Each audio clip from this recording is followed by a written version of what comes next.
अरे सभी साथी अब ठीक है। तब चलिए ऐसे ही बोल लेता हूं। सभी इलेक्ट्रॉनिक और प्रिंट मीडिया के हमारे सभी साथी, जैसा आप लोग सब लोग जान रहे हैं, आज पार्टी की एक महत्वपूर्ण बैठक हुई जिसमें पार्टी के सचिव प्रदेश के, महासचिव प्रदेश के, उपाध्यक्ष, प्रदेश अध्यक्ष जगदा बाबू जी के अध्यक्षता में बैठक हुई है। और आप लोगों को बताना चाहेंगे कि दो मुख्य बिंदुओं पर बैठक हुई है। पहला, जो 30 तारीख को मानव श्रृंखला महागठबंधन द्वारा किसानों के मुद्दों पर जो काला कानून है उसके खिलाफ जो मानव श्रृंखला हम लोग बना रहे हैं, उसको तैयारी को लेकर के। दूसरा, जो हमारा धन्यवाद यात्रा जो होगा उसको लेकर के हमारी प्रदेश के संगठन में सभी पदाधिकारियों के साथ बैठक हुई। और मुख्य वजह आप लोगों को यहाँ बुलाने का ये रहा कि बिहार जो है crime capital of the country होता जा रहा है। बिहार में लगातार अपराध बढ़ते चले जा रहे हैं। कल बड़ा हास्यास्पद था जब मुख्यमंत्री जी की बौखलाहट हम लोगों ने देखा। मजबूर, बेबस, लाचार और बेहद ही कमजोर और थका हुआ मुख्यमंत्री बिहार के जो चोर दरवाजे से बने हैं माननीय नीतीश कुमार जी लग रहे थे। पत्रकारों के सवाल को लेकर के जो जायज सवाल है कि अपराध क्यों बढ़ा, कब रुकेगा प्रशासन, कोई कार्रवाई क्यों नहीं कर रही है, और मुख्यमंत्री का इकबाल खत्म हो गया है, इसको लेकर के मुख्यमंत्री पत्रकारों से ही धमकाने का काम कर रहे हैं। ये कह रहे हैं कि मनोबल जो है आप मत गिराइए पुलिस वालों का। और बिहार में लगातार सरकार जो है, जो बैठे हुए सत्ता में, वो अपराधियों को संरक्षण देने का काम कर रहे हैं। एक आध उदाहरण नहीं है, अनेकों उदाहरण है, चाहे बालिका गृह मुजफ्फरपुर कांड का क्यों ना हो। और मुख्यमंत्री प्रेस विज्ञप्ति जारी करते हैं जब रुपेश सिंह की हत्या होती है कि अपराधी पकड़ा जाए। वो किससे अपील कर रहे हैं? लगातार 16 साल से बिहार के मुख्यमंत्री, गृह डिपार्टमेंट उनके पास, और वो मांग कर रहे हैं। किससे मांग कर रहे हैं? विपक्ष से मांग कर रहे हैं कि अपराधी को पकड़ो। कौन पकड़ेगा अपराधियों को? पूरी तरीके से एनसीआरबी का आंकड़ा वो दे रहे हैं। उनको पता होना चाहिए एनसीआरबी के उन्हीं के आंकड़ों में जो संगीन मसले हैं, हत्या जैसे, अपहरण जैसे, बलात्कार जैसे, बिहार दूसरे और तीसरे नंबर की राज्य में है। हम केवल मात्र सवाल इतना ही पूछना चाहते हैं नीतीश कुमार जी से कि बिहार में अपराध किन कारणों से हो रहा है और कौन कर रहा है। पत्रकार सवाल पूछे तो उनको जानकारी नहीं, वो अज्ञानी हो जाते हैं। विपक्ष सवाल करे तो उनको कोई ज्ञान नहीं रहता। यानी ज्ञान का भंडार और सबसे जो ज्ञानी व्यक्ति हैं वो केवल मुख्यमंत्री ही हैं। आश्चर्य लग रहा है कि वो पूछ रहे हैं कि बताएं कि किसने अपराध किया है। और यही भिक्षा समीक्षा जो करते रहे हैं, पैसे का लेन देन, अधिकारियों का तबादला, इसको लेकर के हम लोगों ने सवाल उठाए हैं कई एक प्लेटफॉर्म पर। आरसीपी टैक्स को लेकर के आज उनके अधिकारी, कमिश्नर हो, डीजीपी हो, कोई फोन नहीं उठाता। और इसलिए हमको लगा कि भाई बीजेपी के लोग सवाल खड़ा कर रहे हैं। किससे सवाल कर रहे हैं? सरकार में बीजेपी है लगातार 16 सालों से। पहली बार प्रदेश का 2 उप मुख्यमंत्री मिला और दोनों एक ही पार्टी के हैं, बीजेपी के हैं। और सवाल किससे पूछ रहे हैं? कौन कार्रवाई करेगा? ये बीजेपी के लोग या नीतीश कुमार जी की पार्टी सरकार पे कर रही है। यानी आप समझ सकते हैं कि बिहार में कितना अपराध बढ़ गया। दिन दहाड़े किस प्रकार से पटना जो राजधानी है वहां रुपेश सिंह को क्रिमिनलों ने, अपराधियों ने भून डाला। उनकी बेटा 4 साल का है। वो कहते हैं कि हमको बिहार पुलिस पे भरोसा नहीं, सीबीआई जांच होनी चाहिए। आप समझ सकते हैं 4 साल का लड़का जब कहता है बिहार पुलिस पे भरोसा नहीं है, तो आप कल्पना कर सकते हैं कि बिहार पुलिस की स्थिति क्या है। कोई विश्वास नहीं कर रहा। आज हमने कुछ देर पहले एक चिट्ठी लिखी माननीय मुख्यमंत्री जी को और हमने ईमेल कर दिया है। हम चाहेंगे कि इस चिट्ठी को आप लोगों के सामने रखें। लेकिन कौन कौन सी घटनाएं हो रही हैं? मधुबनी में बच्ची का आंख निकाल लिया जाता है, जो गूंगी बहरी बच्ची थी, रेप किया जाता है। मुजफ्फरपुर में आप देखे होंगे कि घर में घुस करके रेप करके जला दिया गया। ऐसे ऐसे अपराध जो हम लोगों ने नहीं देखे। कल हम रुपेश सिंह जी के परिवार से मिलने हम खुद जा रहे हैं छपरा, और कहीं ना कहीं से 72 घंटे से भी ज्यादा हो गया, एक सुराग तक नहीं मिला, कोई गिरफ्तारी नहीं हो रही है। हमको लगा कि बिहार में एक चिट्ठी माननीय मुख्यमंत्री जी को लिखनी चाहिए। माननीय मुख्यमंत्री जी, विगत कुछ दिनों में लूट, चोरी, डकैती, रंगदारी, बलात्कार, अपहरण एवं हत्या की घटनाओं में बेतहाशा वृद्धि हुई है। केंद्र सरकार के आंकड़े भी बिहार की दयनीय कानून व्यवस्था को प्रमाणित करते हैं।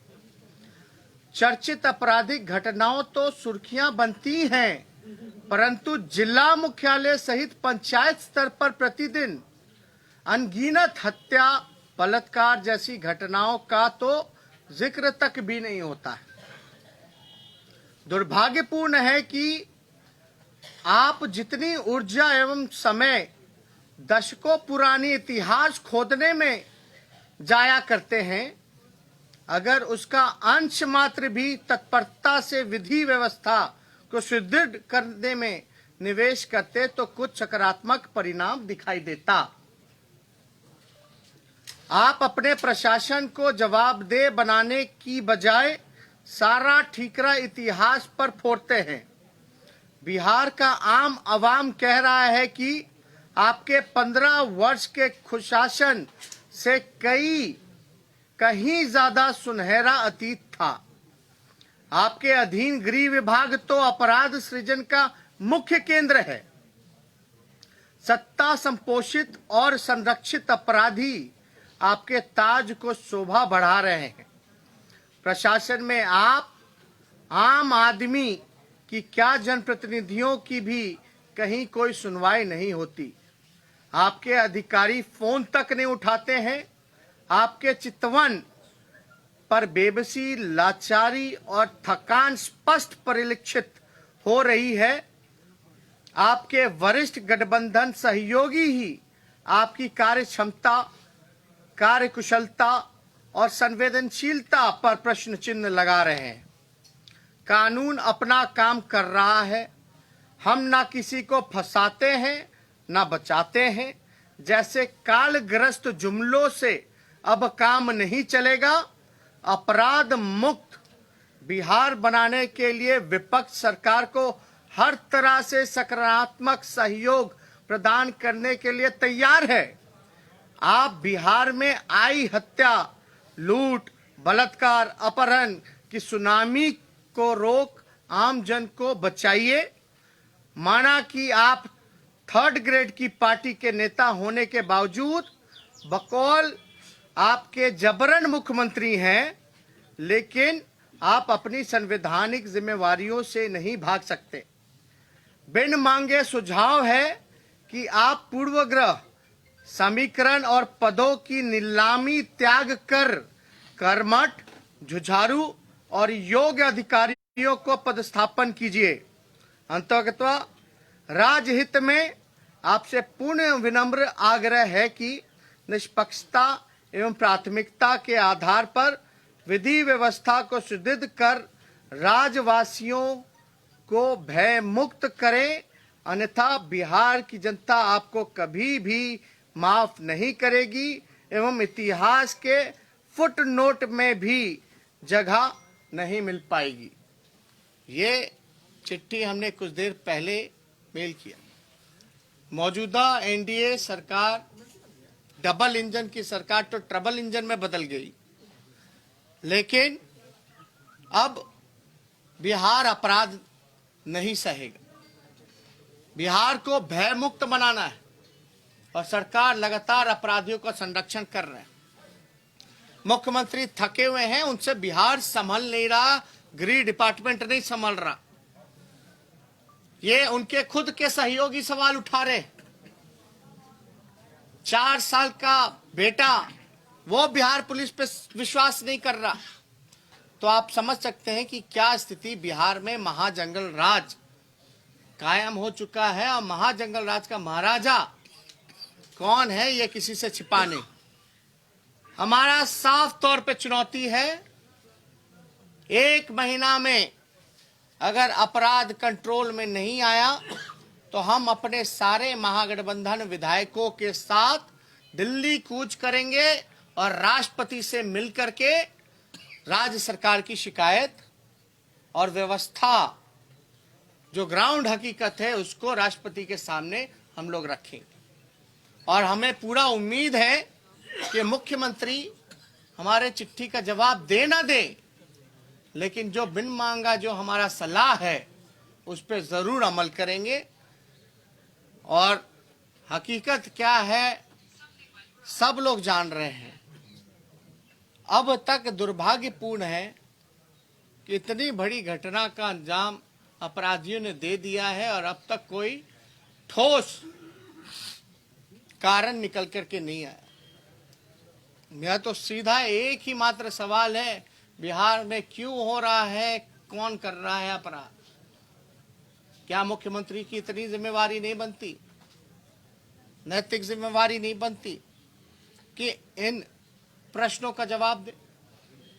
हालांकि आप सब लोग जान रहे हैं कि क्या स्थिति है, कोई जवाब नहीं है।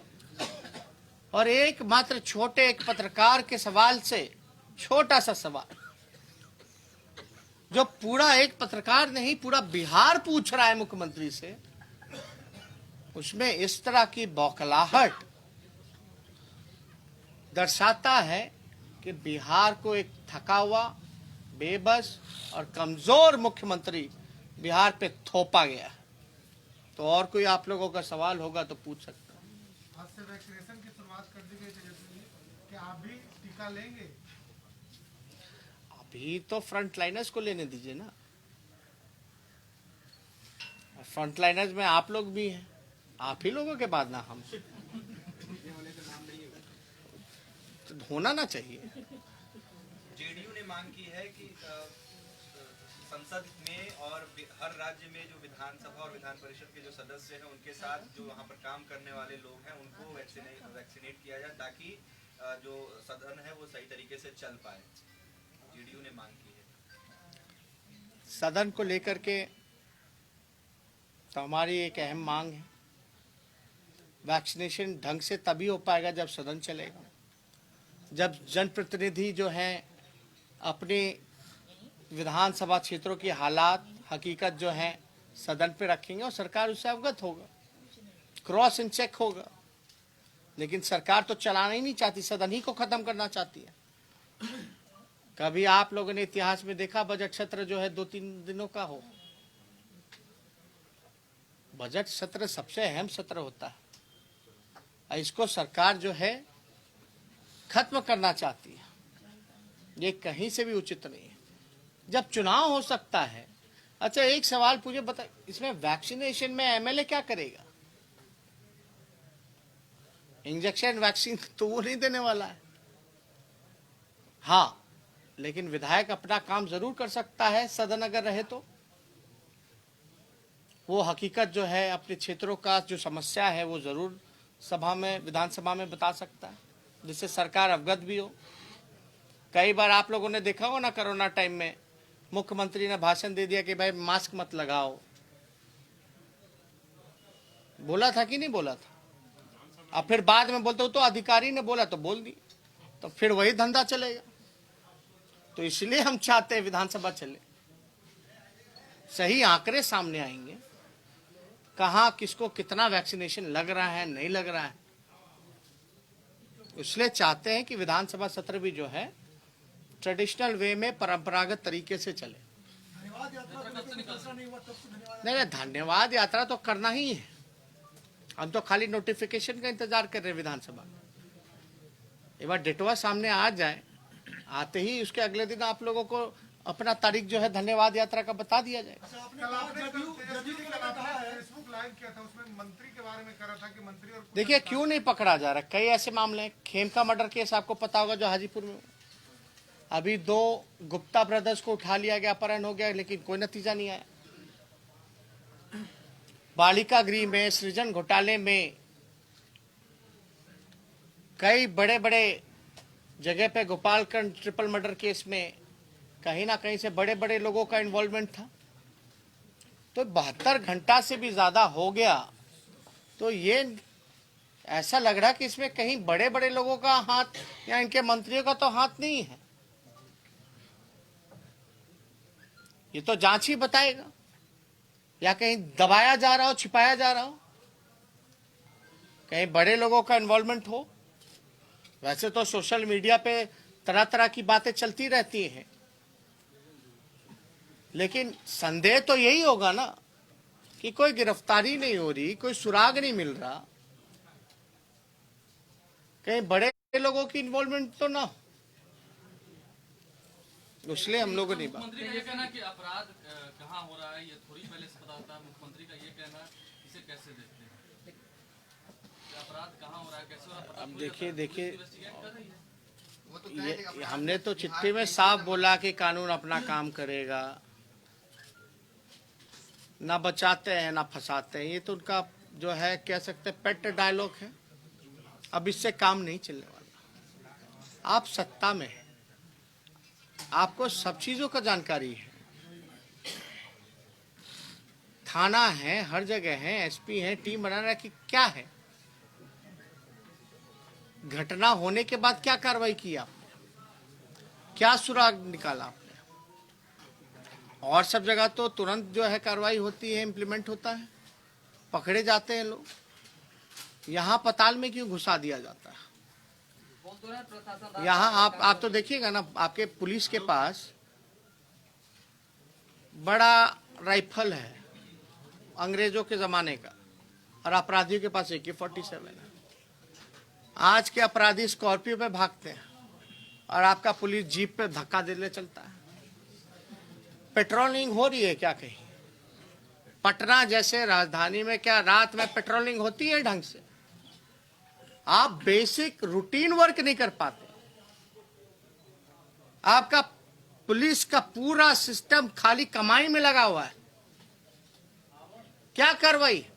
कुछ दिन पहले आपने एसपी का वीडियो ऑडियो सुना था, फलना चौक पे कितना वसूली हुआ, वसूली करा रहे लोग। तो आपको क्या लगता है अपराध रुकेगा इससे? क्या अपराधियों के मन में खौफ होगा? बिहार बिहार के डेली अपहरण, लूट, मर्डर, हत्या हो रही है। पहला पुलिसिंग का डिपार्टमेंट की यह जिम्मेवारी होनी चाहिए कि हत्या, लूट, अपहरण, बलात्कार को रोके। आपका पुलिस क्या ट्रक वसूली से, बालू वसूली से, शराब का बोतल के पिछले सुंगले चल रहा है, कहां मिल रहा है, नहीं मिल रहा। पूर्व में डीजीपी ने तो खुद स्वीकार किया था कि बिहार पुलिस के थाना जो है वो बिकवाने का काम कर दिए। तो आप कैसे उम्मीद कर सकते हैं? यह किसकी जिम्मेवारी है? अपराधियों का कोई मुख्यमंत्री पत्रकारों से मांग रहे हैं। मोहनजोदाड़ो टाइम पता है? हड़प्पा टाइम, हड़प्पा टाइम पता है? एक वकील की हत्या हुई, वहां उस समय भी अपराध होता था क्या? उससे तुलना कीजिएगा आप। जो फर्स्ट सिविलाइजेशन था, मोहनजोदाड़ो, हड़प्पा सिविलाइजेशन, इससे आप कंपेयर कर रहे हैं। आज भी वैशाली में हत्या हुई है। आज भी वैशाली अरे भाई 16 साल कम होता है क्या? 2 उप मुख्यमंत्री हैं भाई, मजाक है? क्या हो रहा है बिहार में? मुख्यमंत्री मीडिया के सामने फोन लगाते हैं, डीजीपी को कहते हैं कि आप एक नंबर जारी करिए, उसके बाद एक नंबर जारी होता है। अरे भाई एक बार हुआ है, लॉकडाउन भूल गए क्या? लॉकडाउन भूल गए हैं? अरे एक बार मुख्यमंत्री ने आदेश किया क्या आपके चीफ सेक्रेटरी को कि जनप्रतिनिधि कहीं जाए तो उसका मान सम्मान करे, प्रोटोकॉल को पूरा करे। हो रहा है क्या प्रोटोकॉल को पूरा? अरे ये हवा, ये सरकार दिखावटी है, बनावटी है, मिलावटी है, सजावटी है। बात को समझिए। धन्यवाद।